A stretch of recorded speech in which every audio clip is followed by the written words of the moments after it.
Have you ever wanted to date someone? Have you ever wanted to date someone in a gay way? Oh, are you having trouble with that? Oh, yeah, because dating in 2025 is a hell you wouldn't wish on your worst enemy because of the dating apps and the inability to communicate with one another and the AI partners and all of that. Right, yeah. That makes sense. And you're right, we're also officially in a loneliness epidemic. That's not good. Well, okay, have you ever wanted to date someone who isn't real and yet will love you forever? No need to go outside. You've got hot singles just waiting for you to click add to cart on Steam. Fictional gay or straight people that you can romance, swoon over, and have a happily ever after with can indeed fix all your problems. But that's not healthy, right? Like, that's not good. I mean, it's not really healthy to turn to a fictional campy game where you can romance weapons that turn into hot people. Or, you know, it's not great to genuinely fall in love for an exceptionally attractive milfy man breaker box to avoid the overwhelming loneliness that we often feel. That's like bad. Right? Like, that's not good, right? In an age where we are more connected than ever, and yet somehow lonelier than ever, it begs the question if dating simulators are dangerous. Are some of our favorites like Date Everything, Dream Daddy, and even that weird horse game bad for us? Why are they so popular now? Well, I'm here to ask and perchance answer all of those questions by exploring 3 of the most interesting queer dating sims in our modern era, in my opinion, for today's video. Hi. Hello. Welcome to or welcome back to my channel. My name is E as in everything. I will date everything. And yes, that is a threat. And I am so glad you are here. Please, pretty please with a cherry on top, give this video a like, and consider taking that subscribe button on a date yourself. You can wine and dine it, and in return, it will tell you when I make more amazing videos like this one. So why not shoot your shot? All right, let's enter the precarious world of dating simulators. Look, even though I live my life online and my digital footprint is something that would bring an ancient god to their knees in fear, I still am a pretty private person. Hey, call me crazy, but I don't want data brokers to buy and sell my own personal data to the highest bidder online. Bro, that's my data. Give it back. But thanks to Delete Me, the sponsor of today's video, that personal data can be yanked right out of their clutches. Delete Me removes your personal data off the web to help protect you from all sorts of problems that come with your data being in those data brokers' paws. Removing your data can help prevent identity theft, incessant scam marketing, and can aid in preventing harassment or stalking by ne'er-do-wells. You would think a process involving removing tons of your information off the internet would be hard, but Delete Me makes it so easy. All I had to do was fill out a quick form with my info, then Delete Me experts searched the web, and within 7 days, I got a privacy report telling me 872 listings were reviewed and found 35 of those with my personal data, like past addresses, phone numbers, and emails. Creepy? Okay. They are removing them as we speak and will regularly remove my personal information whenever it pops up again. Delete Me also has family plans, so not only can they help keep you safe, but also help the people closest to you. I can't recommend Delete Me enough. So make sure to sign up today and save 20% off your Delete Me plan when you use my link, joindeleteme.com/e-is-social. And make sure to use my code e-is-social at checkout. This lovely link is also in the description, or you can scan the QR code right here. Thank you so much, Delete Me, for helping keep my and my lovely rat's data safe. Now back to dating axes. Rawr.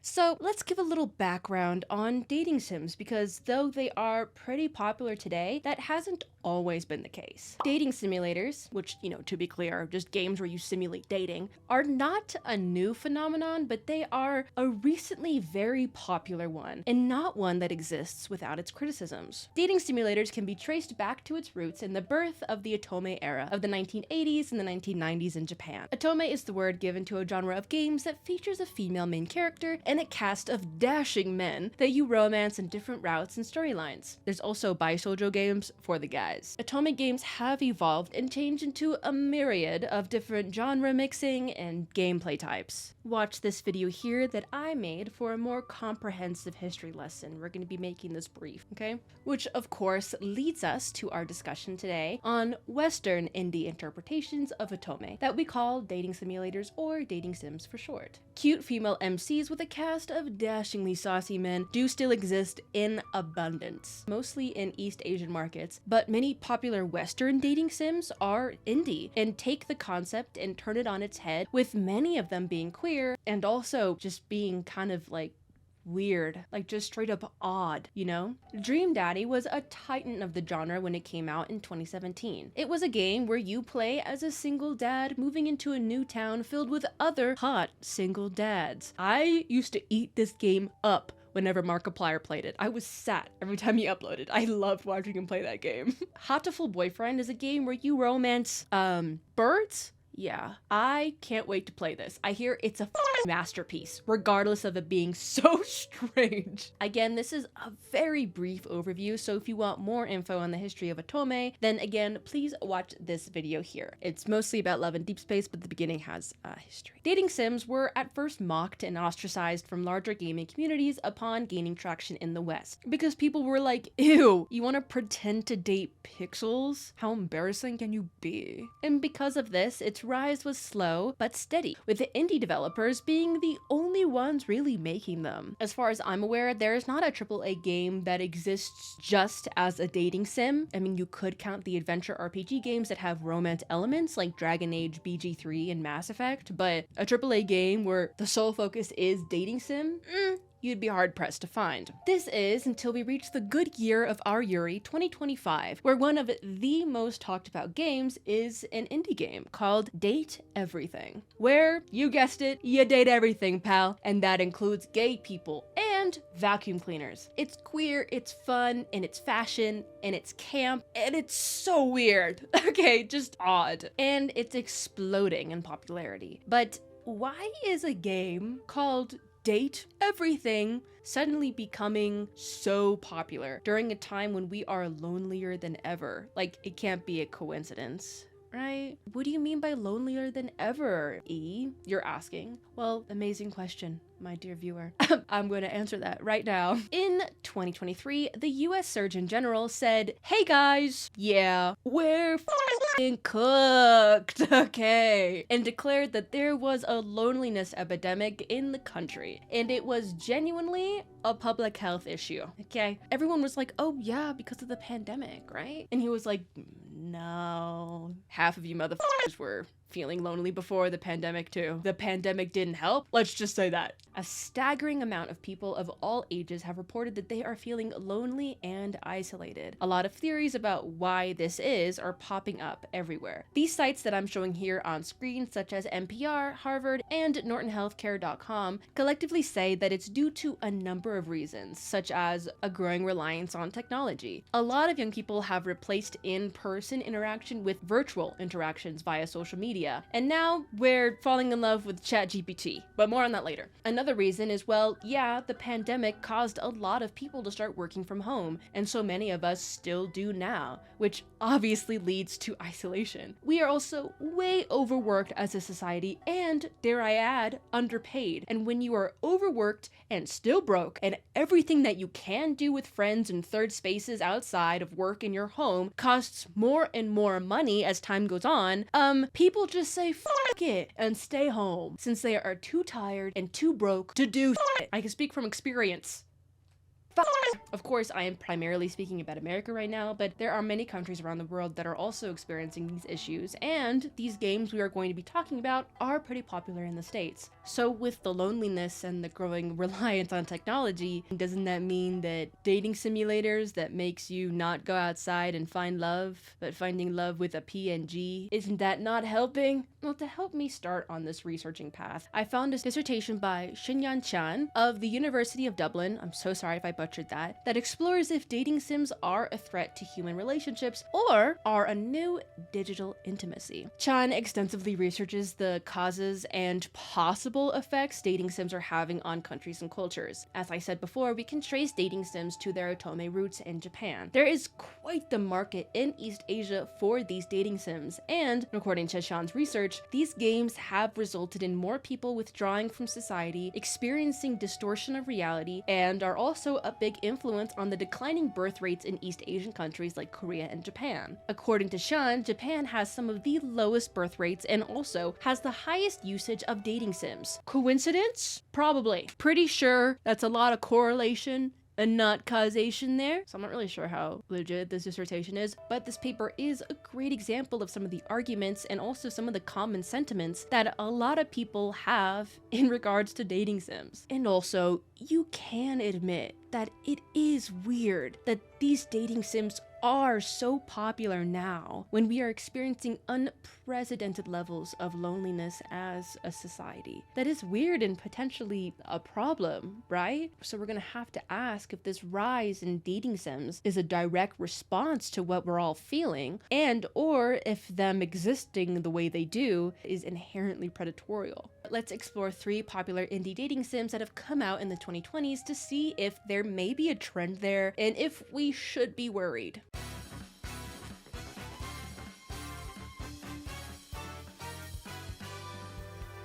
Starting off the list strong with something very bizarre. Boyfriend Dungeon is a pretty well-known queer indie dating sim that was released in 2021. Boyfriend Dungeon is like a visual novel, dungeon crawler, shack and slash roguelike dating sim where all of the romance options available to you are weapons. Yeah, I told you the dating sims that are popular these days are weird and queer. Just how I like them. And I'm not joking, I literally mean weapons. My favorite romance so far is this dashing gentleman named Jonah, and he is an axe. Like he is. There's no euphemism. He literally turns into an axe. These people in the game are called weapon people, and they are humans who can turn into weapons and back into people. Strange, but they pull it off really well. You increase affection with these characters by taking them into dungeons and fighting with them, like when they are in their weapon form, against creatures that symbolize your deepest, darkest insecurities. You meet new characters as you explore new dungeons, and get to romance whomever you wish, and get to polish their blades, if you know what I mean.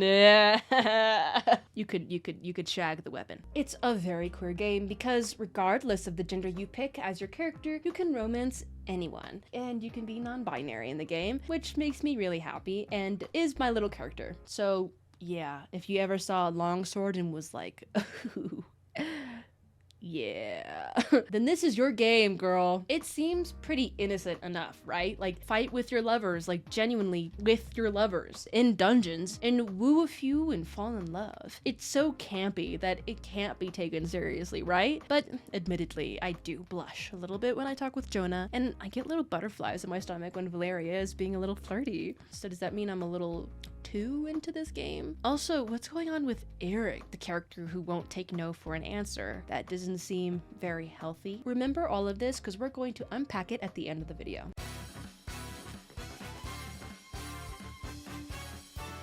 Little Goody Two Shoes, released in 2023, right when the loneliness epidemic was decreed, is a Yuri horror dating sim type game. I don't know about you, but it's like this game was made for me in a lab. Because what do you mean? Yuri horror?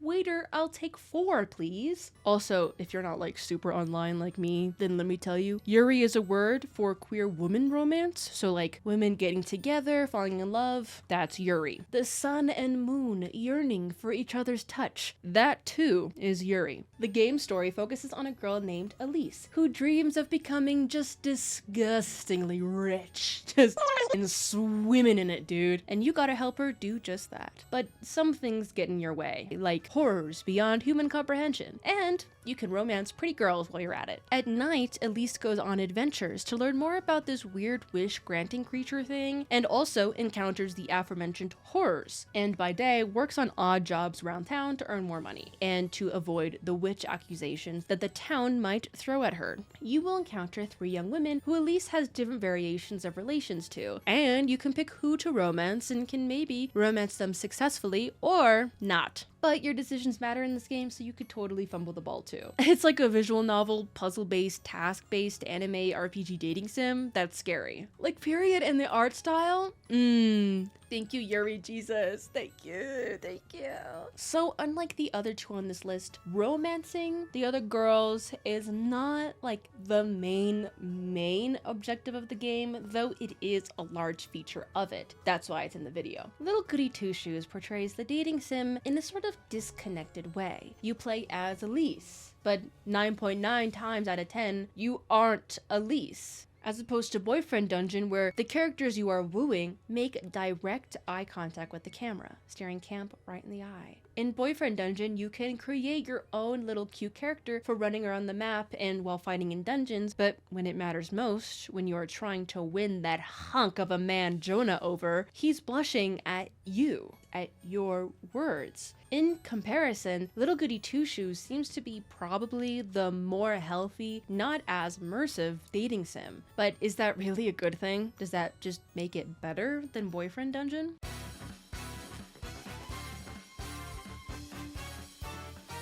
Date Everything is the dating sim of 2025 as of writing this in August, and it lets you ask the question of what would my vacuum cleaner look like as a human and how do I get his number right now? In this game, you work from home as a new recruit at like a customer service type company or whatever, who cares? And after a single day of working, you get replaced by AI. LOL. The company can't like really fire you because that's like against the law or whatever, so you just kind of hang out in this corpo house waiting for the time to pass, all alone. But then, suddenly, a pair of sunglasses mysteriously gets delivered to your house, and upon putting them on, you activate the ability to turn the objects around your house into real people. Put your glasses on and stare at your bed. Betty will show up with some plush pillows accompanying her. You go to your light breaker box and suddenly find it personified as a milfy white-haired gentleman alongside a raggedly handsome man, both of whom you can romance and who I will if I have anything to say about it. Sorry, I see a milfy man, I go crazy. My bad.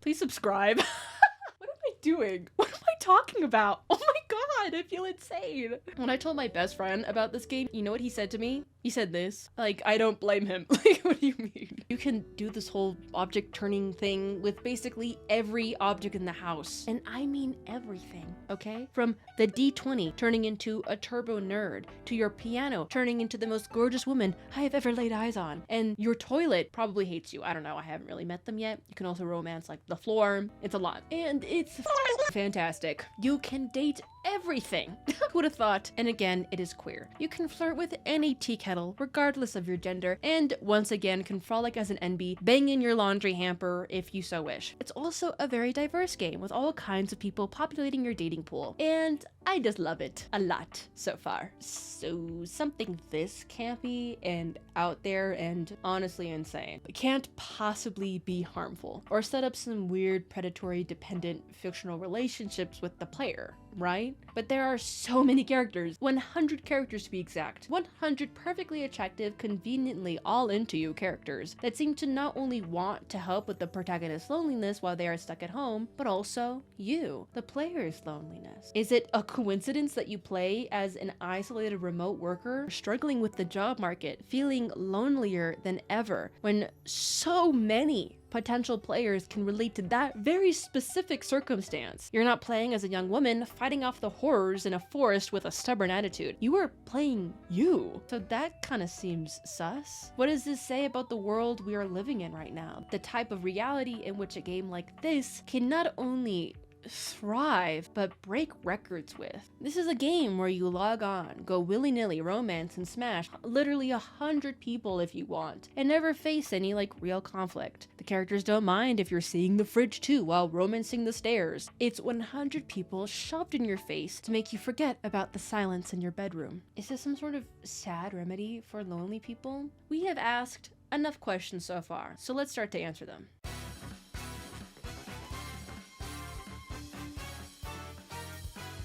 Also, these are like ombre stars. Like, it's the dark greenish going into the light green, but the camera isn't picking it up, so it just looks like I have like weird shapes on my face. I'm slaying. Trust. Maybe you can't fully pick up the slay on camera, but trust, it's slaying. So, I've been asking this question for the whole video, and I'm going to ask it again. Are dating sims, such as these three, finding success during a time when we are lonelier than ever, inherently predatory? Are they finding success off of the pain of so many people's anguish? Are these games existing just momentarily relieving the pain of the symptom, but not even close to addressing the disease? Aren't they honestly making the loneliness epidemic worse by encouraging people to rely on fiction to get by? Honestly, nah. But kind of, maybe, no, yeah. Nah, they're fine. End of video. I'm joking, obviously. So, no, but like, yeah, kind of sometimes, maybe. There's levels to it. Personally, I've been relying on fiction and wondrous stories all my life. So if there's anyone qualified to talk their shit right now, it's me, alright? I'm so qualified. I don't think there ever was a time when I wasn't hyperfixated on a book, a TV show, game, or a movie franchise. I have ADHD. When I mean hyperfixate, I mean it, okay? Not just throwing that word around. Girl. To the surprise of honestly nobody, I was kind of an odd kid. I hopped from being, you know, a little too into the Hunger Games to being borderline obsessive about Doctor Who, about My Hero Academia, BTS, who are real, but you know what I'm saying, and Genshin Impact, and so much more. I am a yearner too at heart. I read and wrote a lot of self-insert fanfiction over the years, which if you don't know is fanfiction where you're inserted into it. I don't know, it's fucking self-explanatory, right? Like, it's literally like POV, the Herda from Honkai Star Rail makes eye contact with you. Whoa, you know, basically that. And I might get a little vulnerable on main right now, but as a young person growing up, I was never really asked out. I had like 1 2-week relationship in high school in sophomore year, and then nothing for the rest of my academic career, and I graduated college, so you could do the math. I tried to not let it get to me, but it totally did. I didn't feel desired or wanted, and I never had a romantic experience. But I did if I logged into AO3, where in just a few clicks, I could read an amazing immersive fanfiction where Nanami Jujutsu Kaisen is, in fact, deeply in love with me. Also, pause, this isn't a sob story, by the way. I love the way it turned out, okay? So, I do not want you to be like, aw, poor E, they have a history of being bitchless. No. I mean, that's true, but no, I wouldn't change my past for anything, okay? I would not give me right now up for anything. And I will say, that feels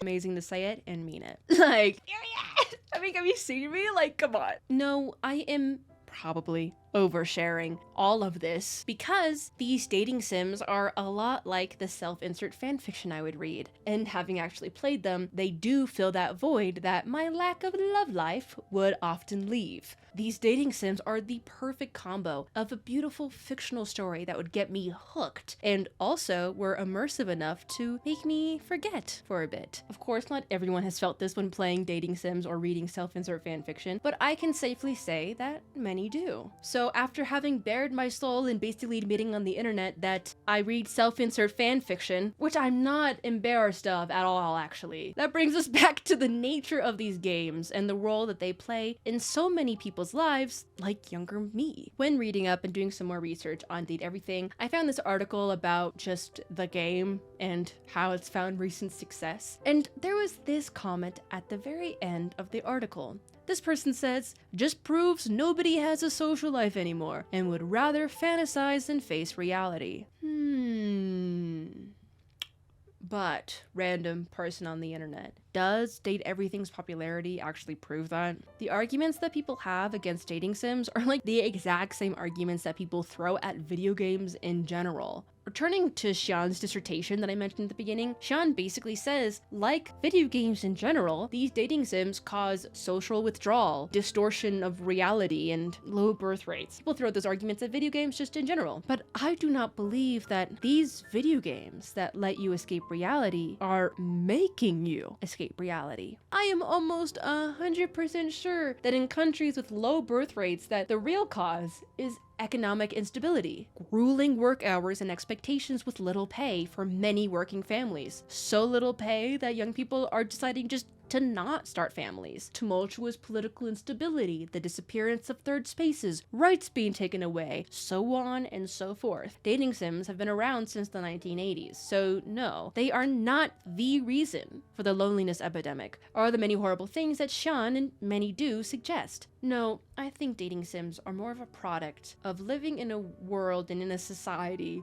get a load of the society, that just is so anti-human. Inherently, it's more of a brief refuge in the pouring hurricane all around you. But yeah, some people may take this too far and make that momentary refuge their entire home. But the real piece of technology that we can compare dating sims to, and what we should be worried about, is AI. I don't know if you've seen, but there are entire communities being formed online filled with people sharing their love stories with ChatGPT or Grok. Some of these people believe that they have found true love. Instead of quirky indie developers, tech companies are genuinely profiting off of people's loneliness and desperation. They are feeding what is essentially an echoing loop to lonely people, telling them anything and everything they want to hear, and these people are mistaking that for real love. Now, in comparison to dating games, this is something we should be questioning in our age of loneliness. Why is this getting so popular now? We can also compare the worry over dating sims with the recent rise in Yume shippers or self-shippers, where young people online are forming relationships with fictional characters and believing them to be their soulmates. That is yet another thing that we can keep in this discussion with dating sims. I'm going to make an entire video on Yume shippers. I want to give it the respect and research and time that they deserve, but Yume shippers is another example of what we would rather engage with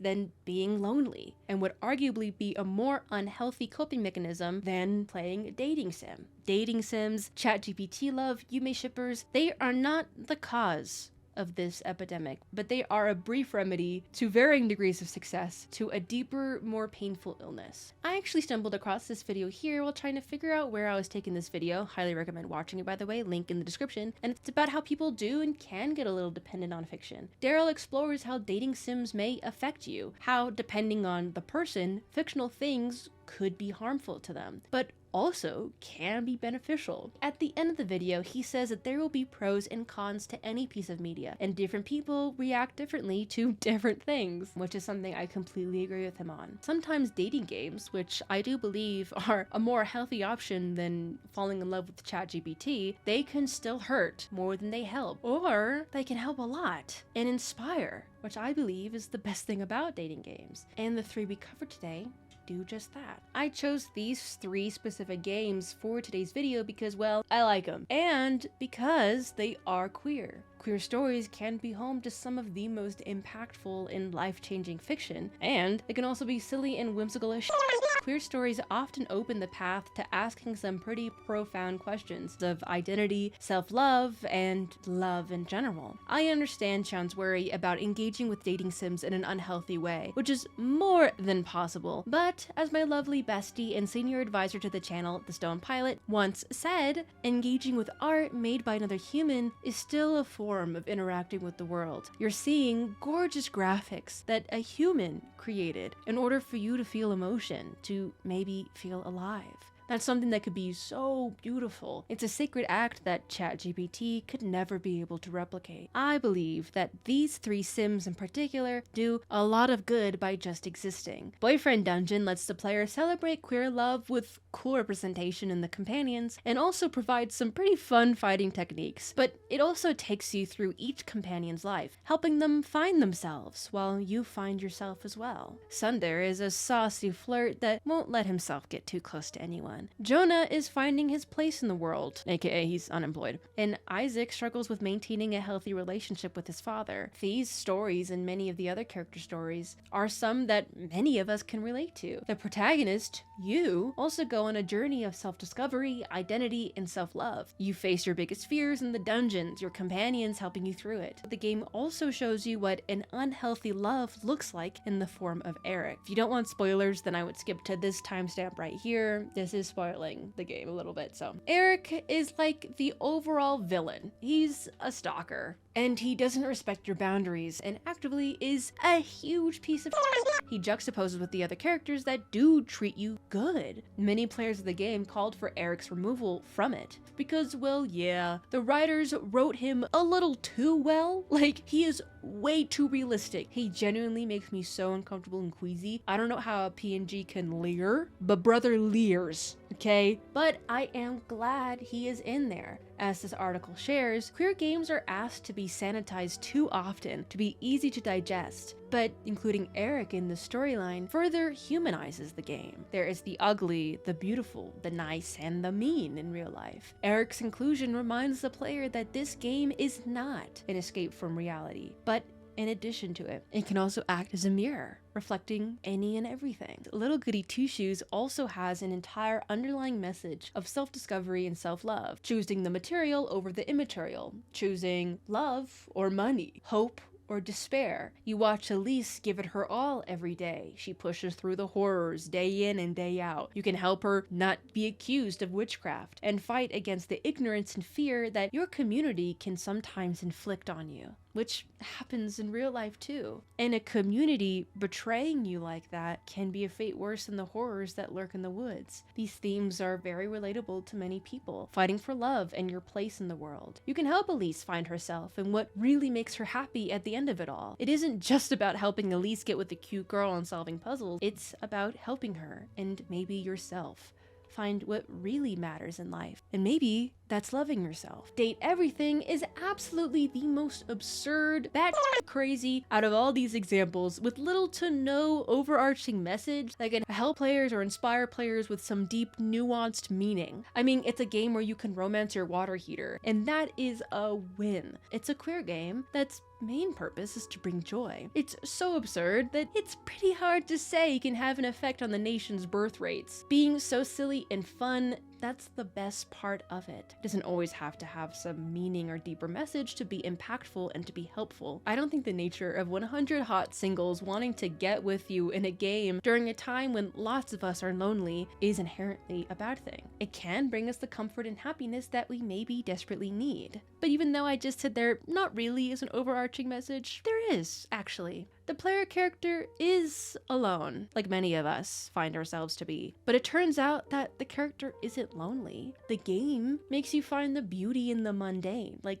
literally. You can find joy and happiness in a piano, or warmth and comfort with a fireplace. This game can teach you to look for the magic in everything and anything. In an interview with the devs of the game on GameSpot, the interviewer notes how at the end of the game, even though you've been alone in your home, the events of the game make it so that at the end, you're ready to enter the world again, to live again. You meet all of these great, different, diverse people during a really rough patch in your life. And just like how this game can momentarily help you before the credits roll, the characters momentarily help the protagonists before they move on, and the protagonist enters the world again. And the protagonist is fueled by these people to live again, just like how the game can fuel you. The devs in this interview actually thanked the interviewer for understanding the game, so I can safely say that that is a good take.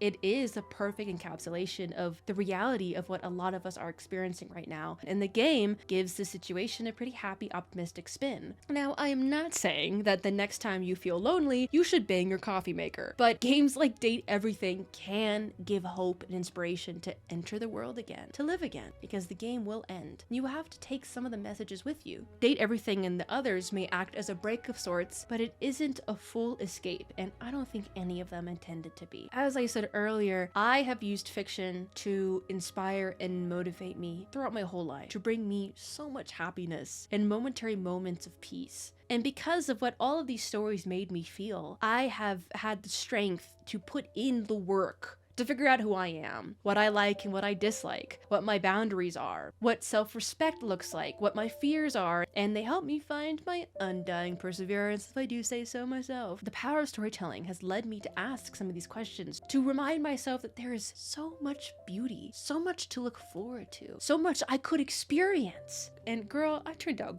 great. Relying on fiction can be a crutch, but using it to fuel you can bring you to some great things. And that's what's worked for me. You can play these games, be a little sad that you don't really have a real honey in real life, but it gives you hope that it's possible. And it can also make you focus more on yourself first. Because honey, if you can't love yourself, then how the hell are you gonna love anybody else? Can I get an amen up in here?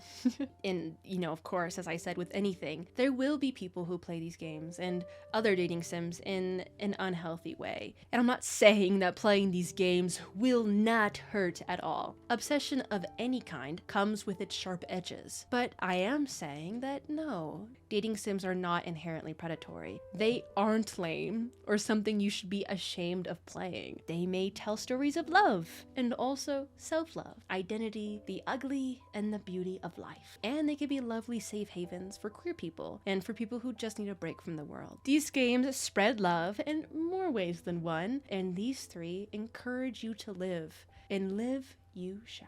But I want to ask you a question. Do you agree? Do you think I was just spouting nonsense? I just made some bullshit for the last 40 probably minutes? Have you played these games? What do you think about them? What other dating sims by Shoujo Otome games have you played? And do you agree that dating sims are a great way to interact with the world? Actually, let me know in the comments down below, pretty please. If you've been following some of my videos for the past like 2 months, you will know that I've been trying to make a video on queer indie games, and I have had such a brain block with writing this script, because what I usually do with these videos, obviously, is I usually have an argument and I use these games as a way to support my argument. I just could not find an overarching thing to argue for with queer indie games. So if you have an idea in general for that, let me know in the comments down below. But all this like head smashing against the wall brain block that I've had with the script turned into queer indie dating sims and the loneliness epidemic. So let me know if you like the video. It was me trying to move through this writer's block, and it was pretty impromptu,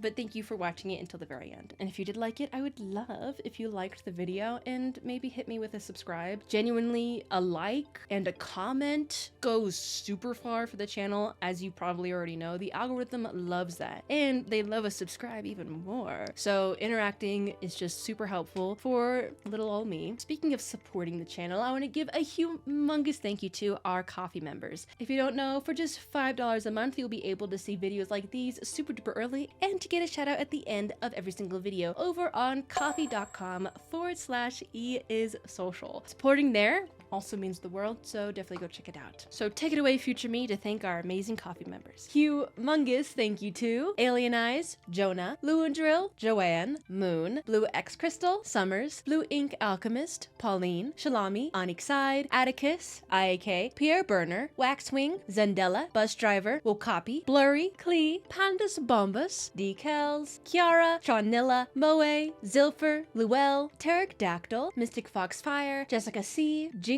Mitsuji, Dana, Blue Swanson, Monts, Juno, Twixie, A, and an extra special thank you to Topa. Thank you guys again so very much for the support. It means the absolute world, and I hope you are enjoying this early. Also, again, I want to give a huge thank you to Delete Me for sponsoring this video. Let's get your data removed from the internet. Use my Delete Me link in the description for 20% off. And if you would like to connect even more, then you can follow me on my socials. I am E-is-social everywhere, and I have a blue sky instead of a Twitter. We also stream on Twitch, twitch.tv/E-is-social, which I will be getting back to more. So that's it from me. I have to go romance Jonah. Thank you very much. So if I don't see you on Twitch, then I'll see you in the next one. Okay. Bye!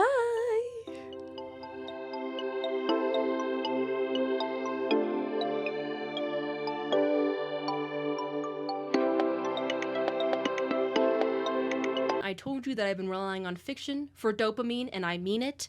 These nails that I made that took 3 days are based off of Feinen Honkai Star Rail. He's my little Blorbo. 24 years old. 24 years old, and I just said that. But he is. He's my little Blorbo. Okay, bye.